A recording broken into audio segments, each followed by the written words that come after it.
All right. Good morning, everyone. It's really nice to see all of you. We do have a microphone. This is so that the audio can go into the video. Thank you all for being here. We are really excited that all of you are signed up for the Kiowa Marathon or half marathon. And I'm really sorry to everyone that I've harassed into this, but you're going to do great. It's going to be fine. You just have to go chill and slow. It's not a race. Well, it is a race, but yeah, but I mean, like, it's a chill race. So we're just going to introduce ourselves really quick, and then we'll get started. I'm Rebecca. I'm a physical therapist. I'm a strength and conditioning specialist. I've done a couple of marathons, an Ironman, half marathon, fun. I really like running. I'm Kayla. I'm a registered dietitian, and I work with runners. And I also got conned into like running a 5K years ago, and now I do ultras. So best of luck. I'm Izzy. I'm an exercise physiologist, and I have done 6 half marathons and 1 marathon, which honestly ruined my love of running for a few years, but trying to get back into it. But yeah, so. I'm AJ. I'm also an exercise physiologist, and then ran competitively for probably a decade or so. Yeah. Okay. I'm just going to give you a couple intro slides really fast to like why marathons are cool. So here's where the marathon comes from. I promise it is actually brief. So this guy's name was Philippides or something like that. And he ran all the way from Marathon, Greece to Athens. And they think it was around 25 miles. And it was to bring like a warning about an impending battle. So he ran that distance and then he died. And so they decided that would be a cool Olympic event. I don't know if that's 100% true, but that's like the legend behind the marathon. And since then, it's really spiraled out of control. Now they have ultras. So this is like a really interesting ultra. It's in like 130-degree heat. This is Scott Jurek. He does ultras, and he runs with like a coffin full of ice water so that when his kidneys start to shut down, he can just like hop in and take an ice bath really fast and then continue running. So like it makes 26 miles seem not that long. This race is so interesting. It's literally just in circles around a city block for 3,100 miles. And it takes like 52 days. That's an actual race you can do in New York City, just around a block. Crazy. And then this is like my absolute favorite marathon. If you ever go watch this documentary on YouTube, it is hilarious. This guy is a total lunatic, and there's only been 21 finishers since the race started, and no woman has ever finished it. So that title's up for grabs. I'll be there in 3 weeks. Are you really? Not that one. I'm doing the Fall Classic. Oh, that's really cool. So what does that say about runners? Well, they're crazy, right? They're absolutely nuts. So, but that's okay. It's okay to be a little bit crazy. And why do you do this stuff? I don't know. So George Mallory says he climbed Mount Everest just because it's there. So, we have this cool distance, this 26.2 mile or this 13.1 distance. Maybe it seems a little bit unattainable, but why not just go for it? YOLO it. Okay. AJ and Izzy, you guys' turn.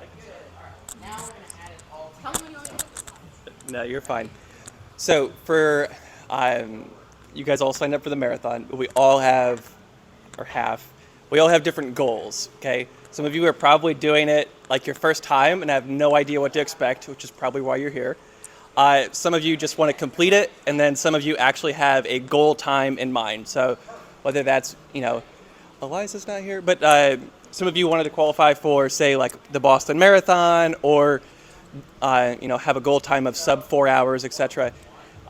That's the first place to start. So as you signed up for this, take some time, not today, maybe not tomorrow, but write down your goal, okay? Whether that's a goal time or, you just want to complete it, okay? Knowing this is going to dictate how we actually train for it, okay?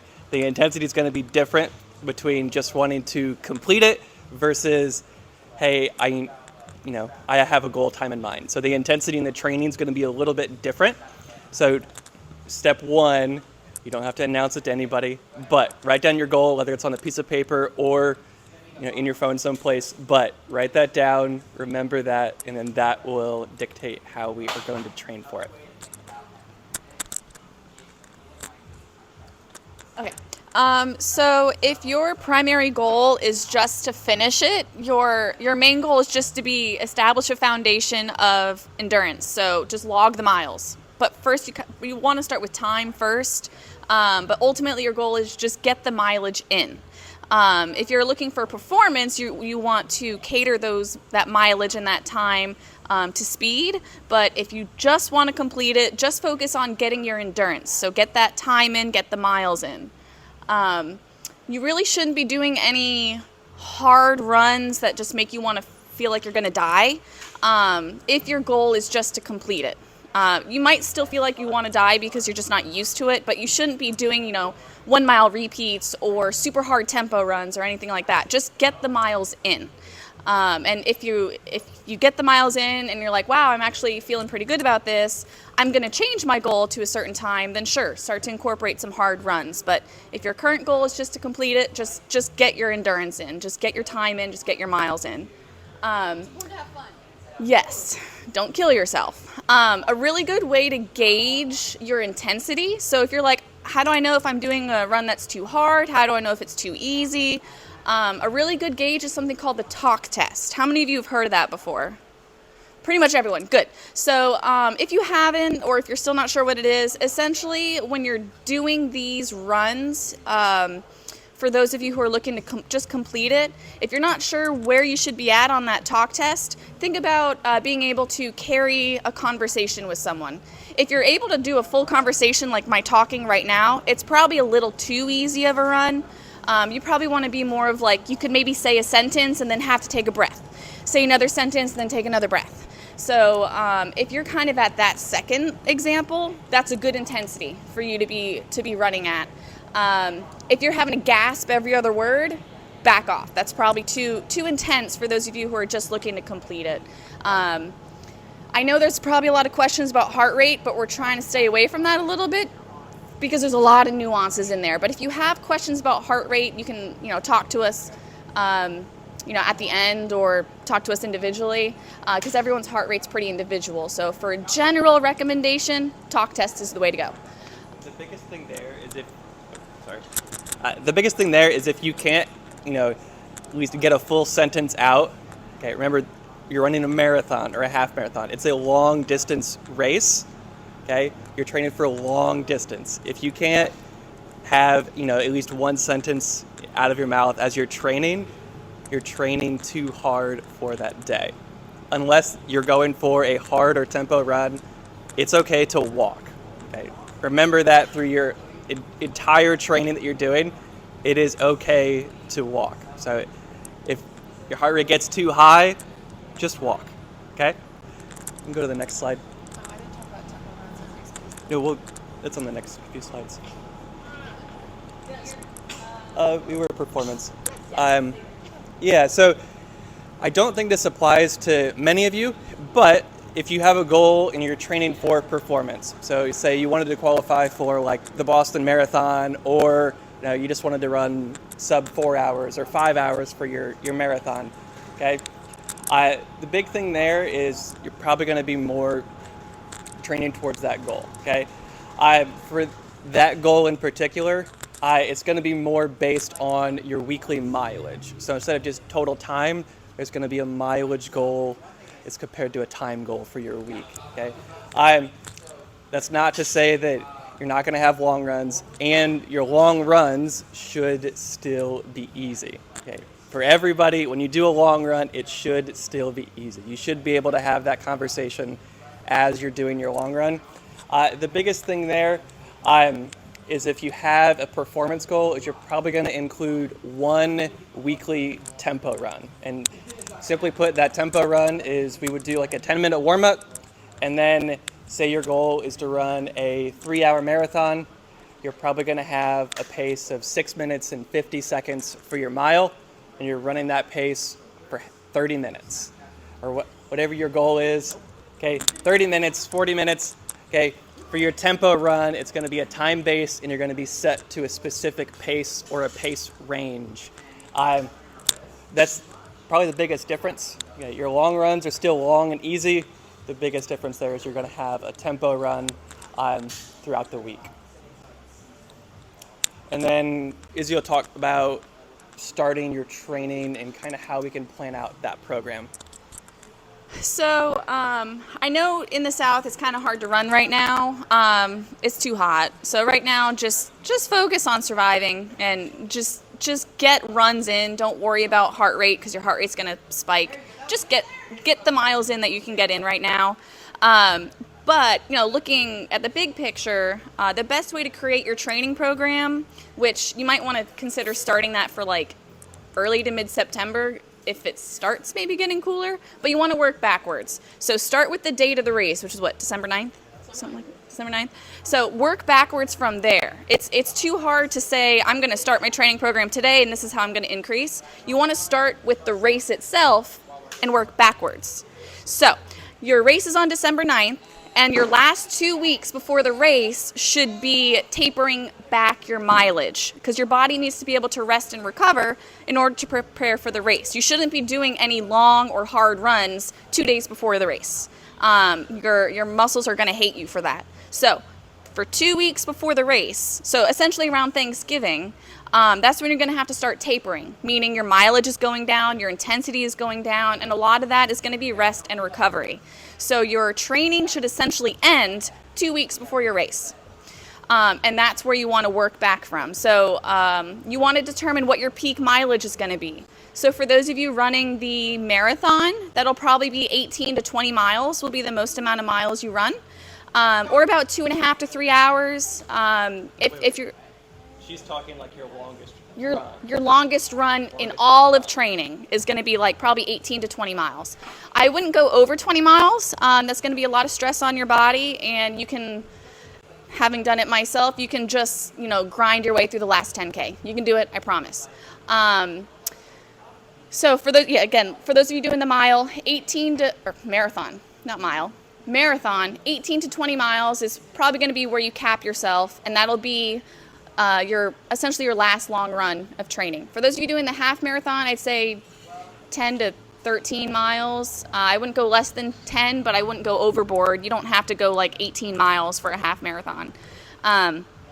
So for everyone, your longest run should be about 2 weeks before the marathon or half marathon, and then you're tapering those last 2 weeks. And then you're working backwards from there. So you should be increasing your distance or time by about 5 to 10% a week. So if you are running, say, 100 minutes, which is, an hour 40 minutes, the next week you'll want to do 110 over the course of that week, and then so on and so forth. So you'll work backwards from your peak mileage, and instead of increasing by 5 to 10%, just decrease. So that way you can kind of figure out where do you need to start and where do you need to end. Does that make sense? Awesome. It's almost like your training plans would start at the same time as the September Steps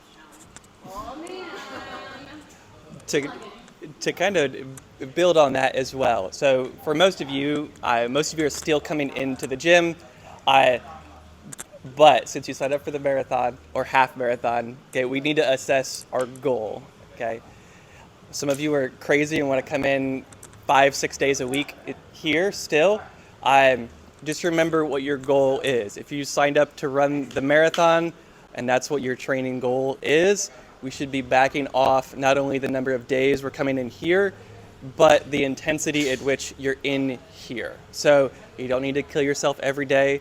Doing too much is eventually going to lead to injuries, and Rebecca can talk about some of the consequences of that. But if you signed up for that marathon, remember the training we do in here can be, injury prevention and supplemental, but your primary training is probably going to be that running and building that base for that half marathon or that marathon.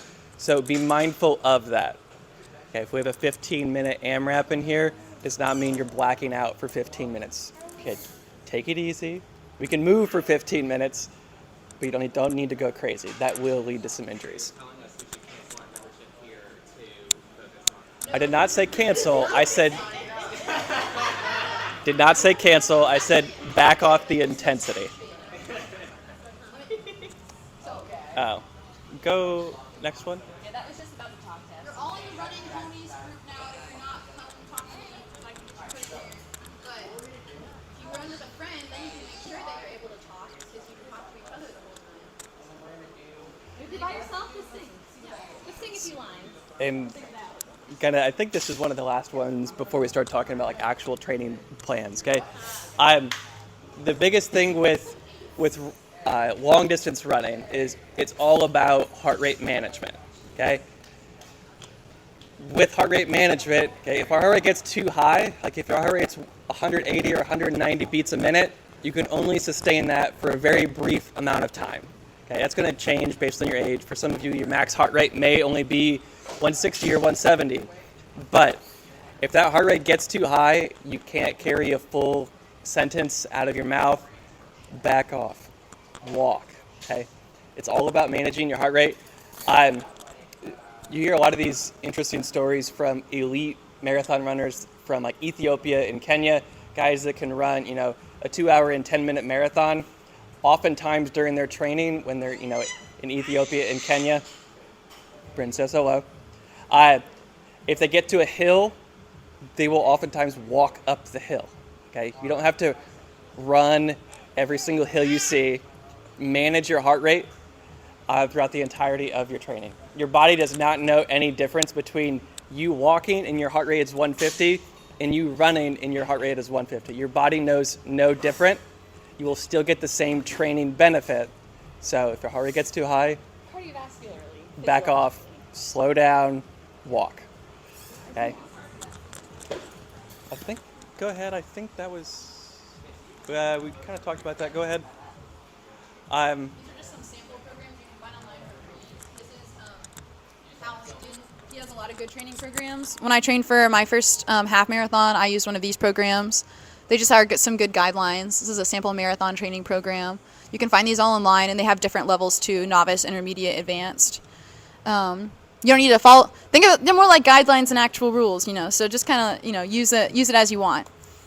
Okay, so some injury prevention. So runners are susceptible to quite a few injuries, usually because they don't strength train. So generally, injuries occur when our bodies are taking on loads that we're not prepared for. So that slow increase in our running volume is going to be really crucial to avoiding injuries. So 5 to 10% each week in terms of time spent on your feet, in terms of mileage, is going to be awesome. We do get a lot of forces going through our body while we're running.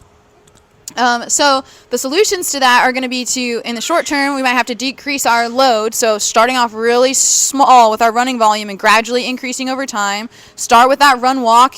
It could be mostly walking to start with just a little bit, occasional spurts of running.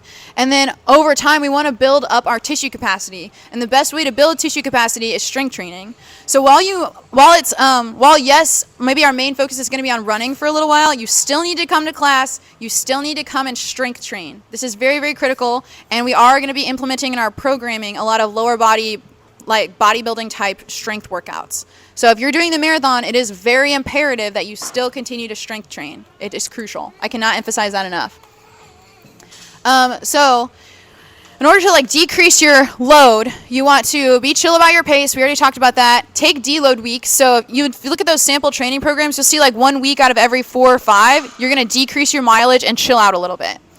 A lot of people get really hyper fixated on, do I have good running form? Am I hitting with my forefoot versus my heel or whatever? You don't need to worry about any of that unless you are having pain while you run. If you have pain while you run, then you can look at some of these nuanced things. But otherwise, just run how it feels natural. Running should be something that feels great. It should feel really natural and easy and nice. And if it feels really hard, that means that you're going too fast. So some interesting things we can look at in our gait if we do have pain. These are some of the main running faults that we'll see. We'll see overstriding, which is when your heel hits the ground way out in front of you. A lot of times you'll see some high hamstring pain with this, some knee pain. And the solution for that is just to increase your cadence, which is the steps you take per minute. So running playlists that are 160 beats per minute can be really helpful with that. That can help you to increase your cadence, get in a good rhythm. Rhythm is super important when it comes to running.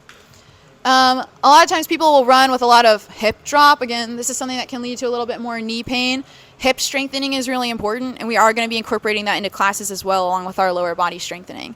So hip strengthening, really crucial for running. Every time that we take a step, this muscle here on the side of our hip is contracting so that we don't go like this. So if you're taking thousands of steps over the course of your run, this muscle has to be really strong, and it has to have a lot of endurance. So strengthen up your hips. And then one other thing I'll see people doing, I call it rhinocerosing, and it's when they're just kind of going up and down like this. You sometimes will see runners just stop doing that. There's not really a great solution for that. Yeah, just run normal. Come on. You have to think. You guys know? Have you guys seen Despicable Me? Vector. He's got direction and magnitude. You have to think about a horizontal vector rather than a vertical vector. So just think running in a straight line. So yeah, just don't do that. This is just kind of interesting. This is just an interesting aside, is a central governor theory. I like to think sometimes about what our runs are limited by, and it's usually our brain. So this theory states that your running and how tired you feel is mostly dependent on your brain. And this makes total sense to me because I've done so many different lengths of runs, and Kayla and AJ and Izzy, I'm sure, like, can agree with this. If you are in your head, like, oh, I'm going to run 3 miles today, around like mile 2 is when you're going to get tired. But if you have it in your head, oh, I'm going to run 12 miles today, the first like 10 miles are going to feel great. And you're going to be like, what the heck? The other day I had a hard time running 3 miles. We just did a lap around the parking lot jog, and I was not ready for it. I felt really, really hard, like, because I wasn't mentally ready for it. So the brain is really, really key here in controlling what we're thinking. So this is just so how do we increase our tissue capacity? We got to strength train. We got to strength train our hips, our legs. Our legs take a lot of force as we run. The other things that are really critical here: you have to get enough sleep. You have to have manageable stress levels, and you have to have good nutrition, which Kayla is going to talk about. All of these things are going to help you to increase your tissue capacity. So that you can build up the amount of load that your body can handle. So nice and slow, nice and chill. Strength train. Do your running. Yes. I'm sure I can ask you in training, but I'm having difficulty picturing strengthening my hips. That's not what hurts when I'm done. I'm sorry, Christy. What hurts when you're what hurts when you're running? I can picture legs. Yeah. Now I can picture core, but So like some of the sideways walking is a really good hip strengthening exercise, which we do that sometimes. Yeah. Yeah, absolutely. And then, like, if you are having pain and you just want some kind of quick fixes, short-term pain relief, this stuff can help. Massage, dry needling, cupping, all that stuff can, like, help for a little bit. But strength training is always the long-term fix. That's what's going to be the most useful. So just some commonly asked questions that I see a lot. Barefoot running. A lot of people are like, should I barefoot run? That's not the best thing ever. And barefoot running is really cool. If you read this book, Born to Run, this is like my favorite nonfiction book ever. It's so, so interesting. This is about this Indian tribe in the mountains of northern Mexico, and they run like 50 to 60 miles a day. And they run with these shoes that they make out of tires. Like, that's what they run in. So, which is like, it's so interesting. And so he's kind of what started that. And so a lot of people were like, oh my gosh, like barefoot running is the best thing ever. We should all do that. It's going to strengthen our feet muscles. And it can for sure. But then you also have people like Eliud Kipchoge, who broke the 2-hour barrier for the marathon. And he runs in these shoes, the Nike Air Zoom Alpha Fly, whatever. They have like carbon fiber in the plate. Yeah. So you can run in whatever shoe you want. It's just what you train in. Yes, Harrison. Probably like $1 million. If I had to guess. Yeah. Why is he not signed up for the marathon? So whatever you train in is the shoe for you. If you want to be a barefoot runner, you have to train barefoot, but you have to ease into that just like with everything else. We're always really used to wearing shoes. So you got to find what works for you. If you like Hoka's, wear Hoka's. If you like running shoes from Walmart, which is what I like to wear, then go wear those. If you like Brooks, go ahead. If you really want to go get sized, Fleet Feet will like measure your feet and they'll figure out all of your, little nuances, and that could be a great way to go as well. So there's not really a bad running. The only bad running shoe is the one that bothers you. Osteoarthritis. A lot of people, this is one of my favorite Rage Against the Machine topics, because a lot of people are like, oh, running's bad for your knees. No, being fat is bad for your knees. So here's a study. It's in the notes section. If you are a recreational runner, which is what all of us, that's a category that everyone falls into, you're running less than like 60 miles a week, you are going to have stronger and healthier knees than just about everybody. If you run more than 60 miles, that's kind of like the point of diminishing return. That's where maybe we're going to have a slightly increased incidence of osteoarthritis. But I'll tell you the group that did the worst in the study, and that's the people that did nothing. So, bone remodels in response to stress. If you stress your bones while you're running, they're going to remodel, they're going to build, and they're going to grow stronger. Obviously, don't run into excruciating pain or anything like that. Work on the strengthening and everything. But running is not bad for your knees. If you ever had an image that told you that you had a meniscus tear in your knee or a labral tear in your hip, it's okay. People get that stuff all the time. It's not that big of a deal. It's kind of like having a shirt with a little like hole in it. You can still wear the shirt. If it's a massive hole, then it's illegal, and then you maybe need surgery or whatever. But so it doesn't necessarily have to be a bad thing. If you got a little labral tear, a little meniscus tear, it's not necessarily the end of the world. Okay, here's another place where people will kind of get into like really nuanced stuff. Heel strike versus midfoot strike versus forefoot strike. Again, only worry about this if you have some pain with running. There are elite runners that strike all of these different ways, and there are different injuries associated with each one. So it doesn't really matter how you hit the ground as long as you don't have pain.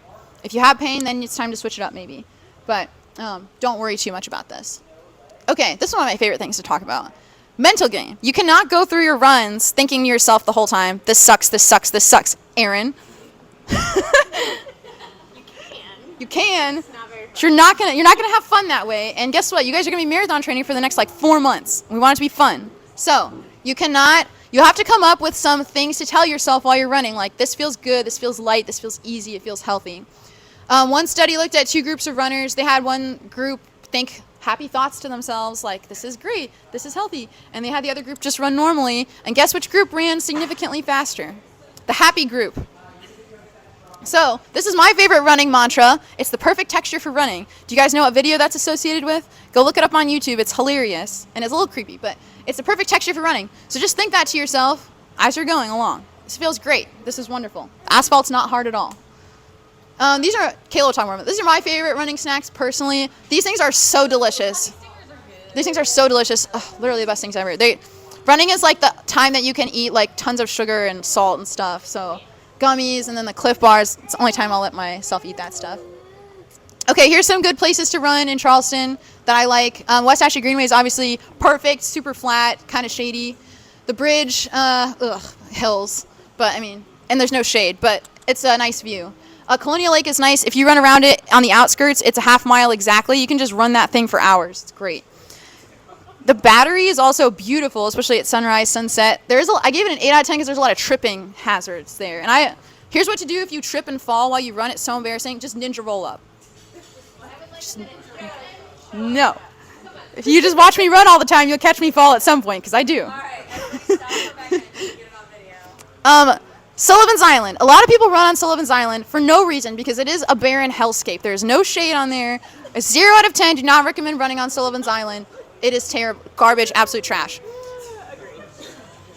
The beach is kind of nice, especially at sunrise. That's a great place to run barefoot on the wet sand. That feels really nice. Just go for a couple easy mile recovery run. Beautiful. Sullivan's Island is a 0 out of 10, but the beach is a 5 out of 10. Beach, Ken.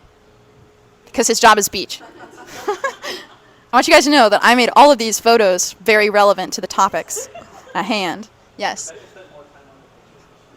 That is true. And then the last place that I've been running is the Seawee Outpost in Awanda, which if you ever wanted to get super redneck and country, that's like the place to go if you want to kind of discover like your inner... Thank you. I didn't say it was bad, Harrison. It's a great place.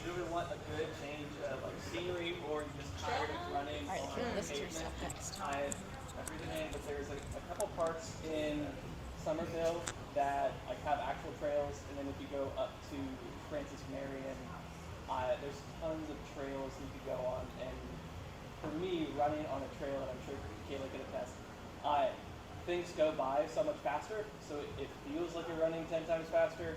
And But you're actually running like 5 times slower. So if you're looking at your pace, just stop, because you'll get really mad. And the ground is typically much softer. Yeah. So it feels much better. It's prettier. Just watch out for like those giganto spiders that are out right now. Copperheads. That's, there are things out there that aren't as pleasant. Creatures. In like another, 2 months, they'll be gone. Just look up and down at the same time for spiders and snakes. You'll get the hang of it. Crash through the forest and scare them all away. I seriously carry a stick with me if it's like early morning and I'm the first one on there, and just like wave it in front of me so I get the spider webs. Yeah. All right, so now we're going to talk about the nutrition side of things, and we're going to talk about how to fuel your runs. But I want to make it really clear that that's one piece of the puzzle. Like, you definitely need to be doing that, but what you're doing nutrition-wise needs to start like right now. And it's so much more than just fueling the run. It's how you're fueling your body on a daily basis. But we'd be here for like 3 hours if we went through all of that. So we're just going to talk about fueling during the run. So I want to talk a little bit about why we need to do it. What do we need to fuel with? and how much. So we need to fuel during our runs because our bodies love carbs. Like Rebecca said, this is the time when like gummy bears, Sour Patch Kids, like all those things you had up there, do not be afraid of sugar. I'm not telling you to like every day, 24/7, that should be your diet. Like, hey, have some gummy bears for breakfast and a Pop-Tart for lunch and then 5 Gatorades for dinner. Although to each his own, right? But before your runs and during your runs, your body loves those simple sugars. And those are the ones that we often think of as being like bad or unhealthy. But I promise you, your body's going to be a lot happier if you have a Pop-Tart before your run as opposed to like some whole grain bread packed with fiber. If you don't believe me, try it out. Make sure a bathroom is close by, and let me know how it goes. But I just want to make it really clear that sugar, especially those simple sugars, are what your body needs, you know, before and during those runs. I think you can go to the next one. This slide is super important, so I don't know if you want to take a screenshot if you're going to send it out or whatever. But these are kind of your hourly targets that you want to hit while you're running. And these aren't things that I just made up. There's actually a lot of really good research surrounding fueling during endurance runs. And so for carbohydrates, we want to aim for 30 to 90 grams of carbs per hour. If you're like, I've never ate anything on a run before, do not start at 90. Again, be close to a bathroom. It might not go well. Start at the lower end and build your way up. And that might look like maybe 1 gel an hour while you're out there. Each of those has normally like 20 grams of carbs. So even if you just start there, that's a great place. And then build your way up and add to it. For sodium, this is so different for everybody. I'm sure you notice when you're working out in here, some people are sweatier than others. I am like a super heavy sweater and my husband doesn't sweat at all. So that's always super embarrassing and fun. But you will have different needs than the person next to you, than maybe the person that you're training with, that you're running with. So don't just copy what they're doing for nutrition and training too. There are a couple different ways to dial this in, and I'll talk about it in a little bit. Fluid, same thing. If you're a heavier sweater, you're going to need to take in more fluid. It should definitely be at least 12 ounces every hour. But this time of year, for probably everybody, it's going to be a lot higher than that. Protein, this only comes in if you think you're going to be out there for more than 4 hours. So marathoners, this might be you. The great thing about taking a little bit of protein in during your long runs is that it helps reduce that muscle breakdown that does happen while we run, which means 2 things. You feel less, those legs don't feel kind of as trashed at the end. And then the next day you can walk upstairs or sit on the toilet without needing to like brace yourself. If you are going to be out there for less than 4 hours, this doesn't necessarily apply to you. You can go to the next one. So creating a fueling plan. And when I say fueling plan, I mean like what you're going to eat during your run. So the first step of that is know the duration of the run. So it's not based on miles, it's based on time, because your pace might be different on race day than it is on long run day. Or if you go hit up a trail, it might be different than it is on the road. So we want to know the estimated time that we're going to be out there, not just the distance. Next, we're going to pick products to try. So it could be some of those things from Rebecca's slide. It can be those sport foods, but you also had like oranges up there. It can be, like I said, candy, that sort of stuff. I recommend going up to like Fleet Feet or Blue Sky. Thefeed.com is another really great website where you can just order like single packets of stuff so you don't get like a 5-pound bag of something and be like, oh my God, this made me not feel good, or I don't like this flavor. So try a lot of different things out. REI also, the new They do? REI, they Yeah. have a whole bunch. Okay. So much stuff. And you can buy single things to try. Like they have like blueberry flavor of the Honey Stinger waffles. Tastes like a blueberry waffle. Ooh, yeah, no, that's good to know. I didn't know they had The biggest fuel thing up there. is try a lot of things. Yes. Because everybody is going to be different. The other thing, if you have not tried drinking water on your run, please try that, because everybody is different. Some people can chug 16 ounces and be totally fine. I have to be like 2 ounces at a time, or else my stomach will literally shut down and I will be on a toilet somewhere. So Yeah. everybody is different. even with water. For sure. And you don't want to chug, because that is what will happen. Your body just doesn't absorb it as well when you chug. So the goal shouldn't be like run for an hour and then come chug and then go back out for an hour. Like, carry it with you. I don't know why runners are like so hesitant to carry stuff with them. But in working with a lot of runners, they're like, right? They're like, I don't want to carry water. I'm like, okay, then have fun. But carry something with you. Again, Fleet Feet, REI, I'm sure probably has, there's handhelds, there's vests, there's belts. I like the best. Do a loop. Yeah, pockets for all the snacks. This time of year, it's awesome if you don't have like a portable bottle that's like running specific. Literally just take a water bottle, Yeah. freeze it the night before. Yep. Take it with you. It'll help you keep a little bit cooler, and then you're gonna get hot and sweaty, and it's going to defrost during your run. Yeah. And you'll have cold water. That's a great tip. I forgot about that one. Don't freeze the whole thing. Freeze like half, because you need some water. It'll melt in like 10 minutes this time of year. And you're like sucking in an ice cube. It Yeah, sucks. yeah. So like freeze half of the water. But yeah, that's a really great tip too. Yeah, sports products, real foods. Think about different textures, different tastes. The longer you're out there, the more likely you are to get that flavor fatigue. So if you're like, I'm going to run a marathon and I'm going to eat the same exact thing the whole time, that might work for you. Other people might not work, right? So that's why you got to practice it on all those training runs. You're gonna be doing donut miles in here. Yes, I love it. And then is it easy to eat on the run, right? Like, yeah, it'd be great to have a sandwich at like the halfway mark, but like, are you going to stop and eat that? Or are you going to try to run down the street eating a sandwich? Like, think about the ease of which you can eat that. And then knowing those hourly targets, like was on the previous slide, and get specific with the portion sizes. So I have a picture, I think it's on the next slide maybe. This is like what it looks like when I make a fueling plan for someone. I've got like the calories, the carbs, the sodium, all that stuff. And I'm not just like, hey, have some goldfish. I'm like, hey, have 65 goldfish or have this many scoops of Tailwind. Because if you're just like, I'm just gonna eat crackers or I'm just gonna eat these chews or whatever, you might be going over those targets you're trying to hit. You might be going under those targets you're trying to hit. So getting really specific with your portion sizes of what you're using and how much you're using. And you gotta do a little bit of math, I'm sorry. So yeah, that's that.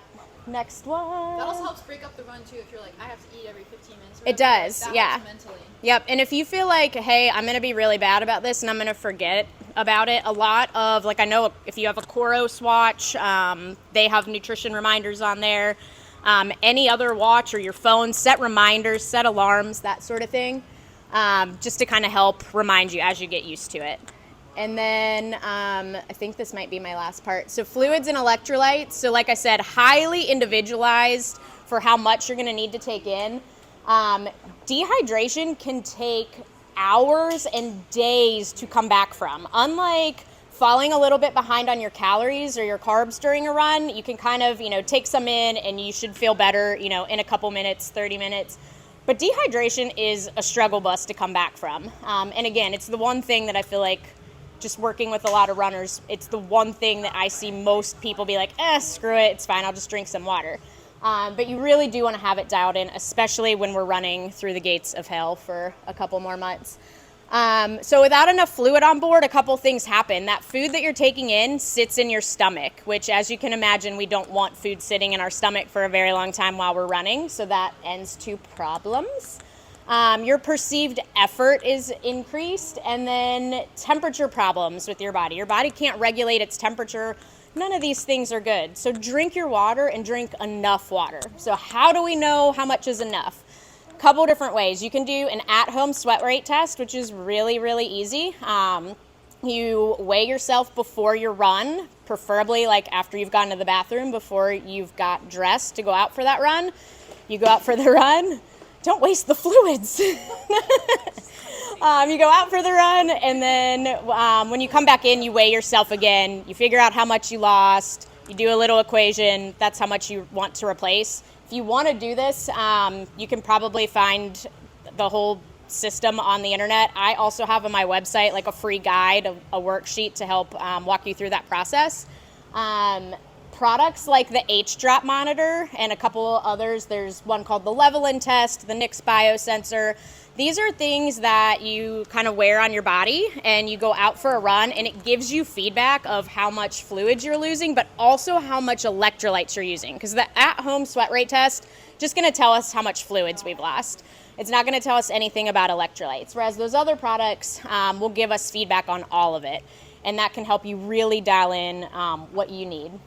And then if you don't feel like doing any of that, just trial and error, right? So use those targets I gave you, right? If you're like, hey, I'm not a heavy sweater, I don't think I'm a salty sweater. Salty sweaters tend to have like that white crust all over them. It's really fun. So start at the low end, right? At least 12 ounces, at least 250 milligrams of sodium. If you feel like, hey, I'm a really heavy sweater and I got that white crust going on, go higher, right? Maybe 20 ounces per hour and maybe 700 milligrams of sodium. So trial and error it and see how you feel at different places on that. I think that was all my stuff. I do have some stuff for y'all too if anyone's interested. I've got like some stickers and business cards and a little thing about group coaching that I'm doing. The group coaching also like really lines up well with the Kiowa Marathon because we'll wrap up right before Thanksgiving, so right when y'all will be tapering down. It's just a bunch of runners. I've got a couple triathletes in there too, and we're doing all the things nutrition. So how to fuel on a daily basis, before runs, after runs, during runs, hydration. We're working on all of it in there. And there's some info on there for y'all as well. So, yeah. Here's some more research sources. These are research articles. Oh, this is a great book, along with Born to Run, and watch the Barkley marathons. That's really good too. And okay, what questions do you guys have? Yes, James. What does the nutrition look like week of race? Week of race. So, oops, sorry. Yeah, so he asked about the week of the race. So for really the half marathon and the marathon, a carb load is going to be really helpful. And that starts about 3 days out. And what that looks like is eating more carbs than you ever thought you could eat. And yeah, see, that is the initial reaction, his excitement. But then you see it and you're like, oh my God. If that's how you know you're doing it right.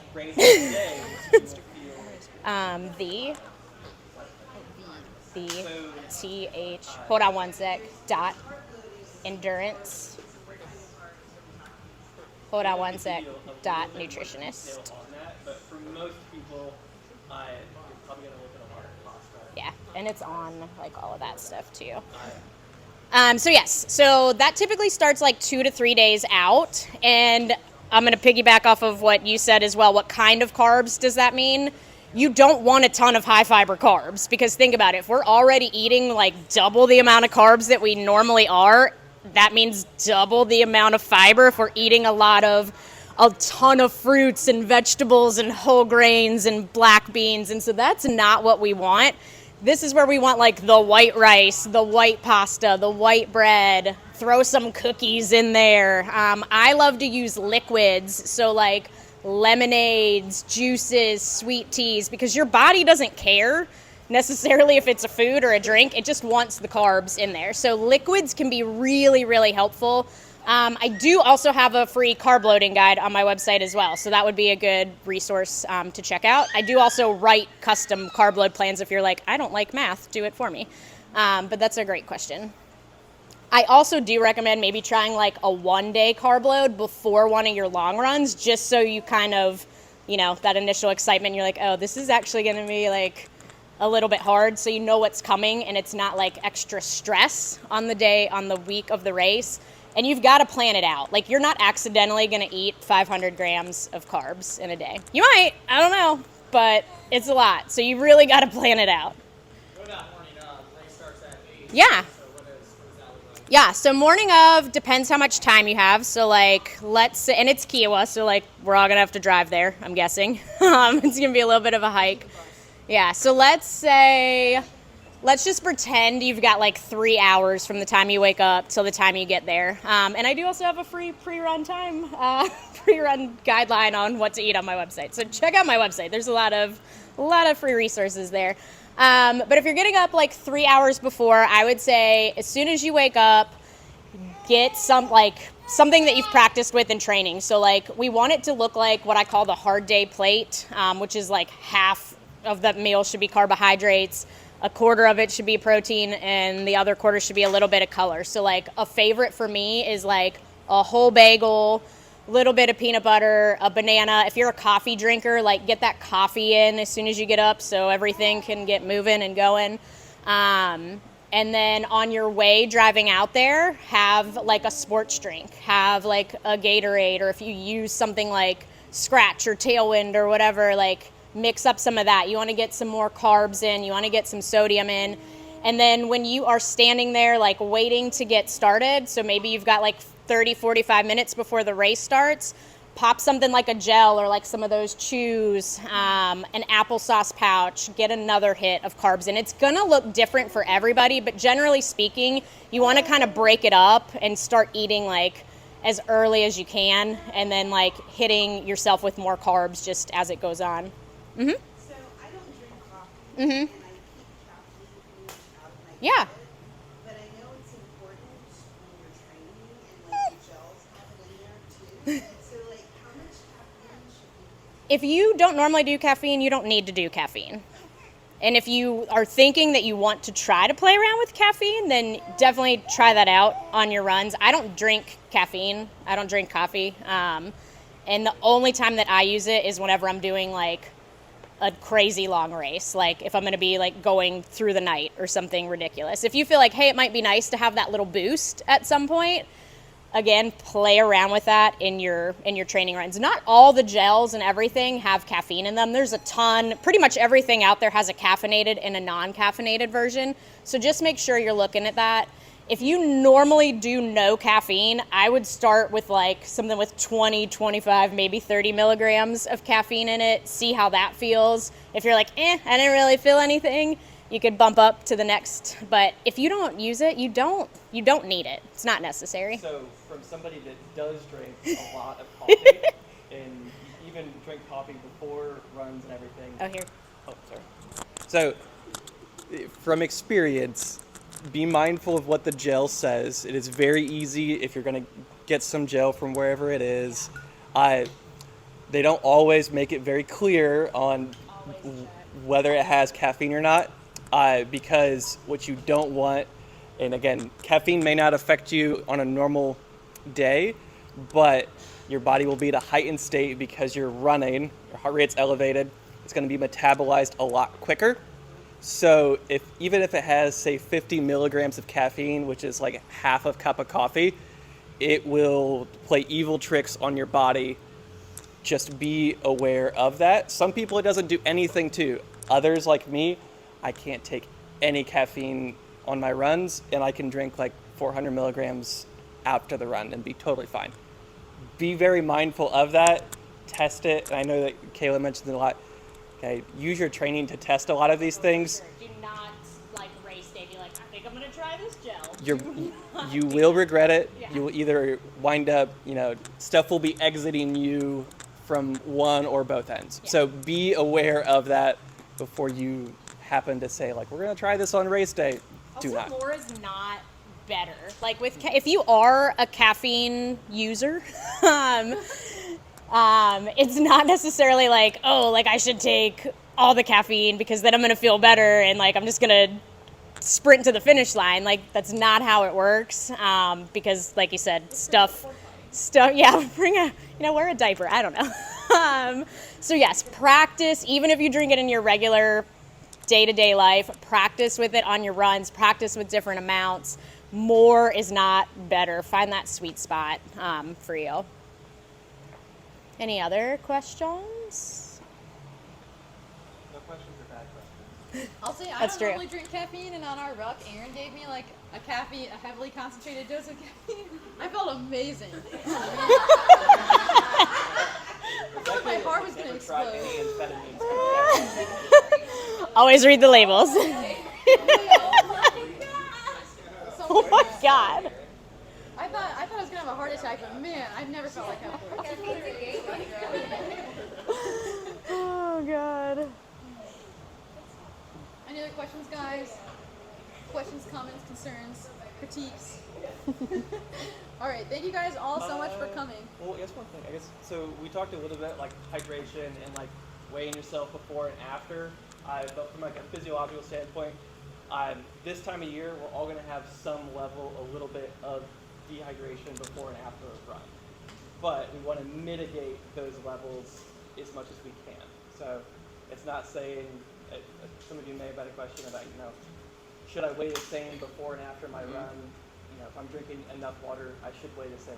You're going to lose a little bit of weight during your run. That's okay. We don't want significant amounts of weight loss. Usually, isn't it? I think it's like 2 to 3% of your body weight is when we see like performance decline. So Yeah. I think it starts at 2%. yeah. Yeah, Tanya. Speaking of like electrolytes and stuff, are there any recipes that you would endorse?